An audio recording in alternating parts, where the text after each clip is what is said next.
চীনের বেইজিংয়ে অনুষ্ঠেয় বিএফএ সম্মেলনে প্রধান উপদেষ্টার যোগদানের আমন্ত্রণকে কেন্দ্র করে তৈরি হচ্ছে বিনিয়োগ সম্ভাবনা। প্রধান শেয়ার বাজার ডিএসইর মালিকানায় থাকা চীন নতুন বিনিয়োগ করে দেশের অর্থনীতিকে আরও বেগবান করবে, এমনটাই প্রত্যাশা বিশেষজ্ঞদের। চীন এবং বাংলাদেশের সম্পর্কের 50 বছর পূর্তিতে বহুপাক্ষিক ফোরামে সরকার প্রধান ডক্টর ইউনূসকে নিতে উড়োজাহাজ পাঠাতেও আগ্রহ দেখিয়েছে চীন। আগামী মার্চের শেষ সপ্তাহে অনুষ্ঠিত হবে 25 দেশের জোট বিএফ এর সম্মেলন শেষে চীনের প্রেসিডেন্ট শি জিনপিং সহ দেশটির রাজনৈতিক নেতাদের সঙ্গে বাংলাদেশের শীর্ষ নেতাদের বৈঠক অনুষ্ঠিত হবে। এতে খুলতে পারে বিনিয়োগের দুয়ার।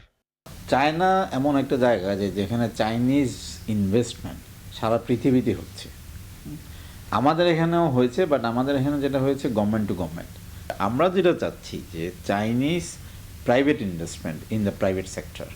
এখন it could be 100% own by the Chinese, it could be joint venture, it could be partnership. এদিকে দেশের প্রধান পুঁজিবাজার ঢাকা স্টক এক্সচেঞ্জের 25% শেয়ারের মালিকানায় রয়েছে সেনজেন সাংহাই স্টক এক্সচেঞ্জের চীনা কনসোর্টিয়াম। যদিও চীনের কাছে প্রত্যাশা ছিল স্টক এক্সচেঞ্জের উন্নয়ন।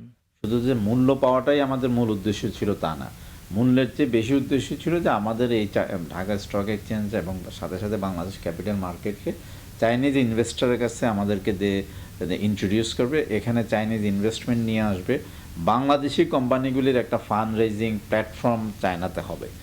এই যে মূল বিষয়গুলি কিন্তু এগুলিই ছিল, কিন্তু এগুলি কিছুই হয়নি। যেহেতু ওনারা 25% ওন করে বাংলাদেশ ঢাকা স্টক এক্সচেঞ্জকে, এই স্টক মার্কেটটাকে এনরিচ করার জন্য মঙ্গলবার বেইজিংয়ে বাংলাদেশ ও চীনের মধ্যে পররাষ্ট্রমন্ত্রী পর্যায়ের বৈঠক হবে। সেই বৈঠকে ডক্টর ইউনূসের ভবিষ্যৎ চীন সফর নিয়ে আলোচনা করা হবে, এমনটাই জানিয়েছে পররাষ্ট্র মন্ত্রণালয়।